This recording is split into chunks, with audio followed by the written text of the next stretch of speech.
Mindset Part 2. Mindset is a particular way of thinking. But last week, a lot of people say I got on people in Alabama hard, but I wasn't finished. I said Part 2. So now I'm going to get on the people in the islands. And the reason I came up with this topic. People in the islands, where I'm from, all over the Caribbean, they really eat worse than people in Alabama. I'll give you an example. A plate of food for them is macaroni, stuffing, rice, and another type of carb. They eat 4 carbs and 1 meat. Majority of my family are obese. They are high blood pressure medicine, they got arthritis, they got all these different ailments wrong with them. So as a youth, I became health conscious. I didn't like soda. I always preferred juice because of looking at all my family members because they were big and obese.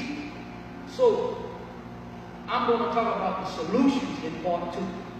But to bring about change, you have to be 100% dissatisfied. Not 50% dissatisfied, because 50% dissatisfied only brings about 50% change.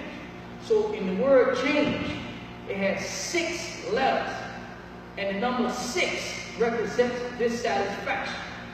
So in order for a person, when a person looks at themselves, they have to be 100% dissatisfied to bring about 100% change. So the 3 solutions are, the first thing you have to do to bring about change in health and nutrition and fitness is you have to cut back on the amount of sugar you eat. The recommended amount of sugar is about 50 grams, but most people eat between 100 to 200 grams of sugar per day. You have to watch your sodium intake, especially the seasoning. One thing about black people, we season our food highly. We put a lot of seasoning on our food. That's the difference between how black people season the food and how white people season the food. And the last thing would be, we basically have to watch the amount of meats that we eat. Because we eat a lot of meat. The second thing is that we have to do more cardio, be more active.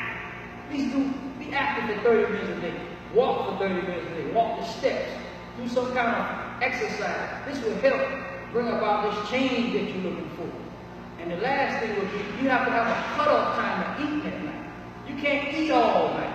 Most people think, well, I walk today, so I can go eat late. No, you have to have a cutoff time. You have to program your body to stop eating between 6 and 7 o'clock. Because let me give you an example. Say you eat every day at 8 o'clock. You eat something that is 200 calories. You calculate 200 calories times 7 days a week. That's 1,400 calories times 4.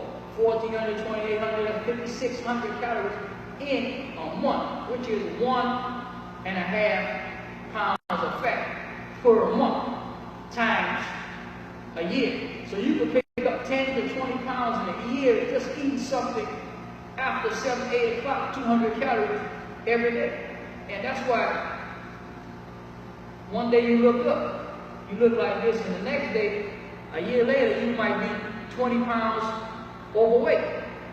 And after the next year, you might be 30 pounds overweight. So it keeps on adding up, So mindset, you have to be 100% dissatisfied to bring about 100% change. So we take these 3 steps. Cut back on your sugar intake, your sodium intake. Do some cardio activity, some kind of activity. Walk, run, come to the gym. Go play tennis, go play basketball. Have a cutoff time. This is EJ the Trainer. Thank you. Part 2.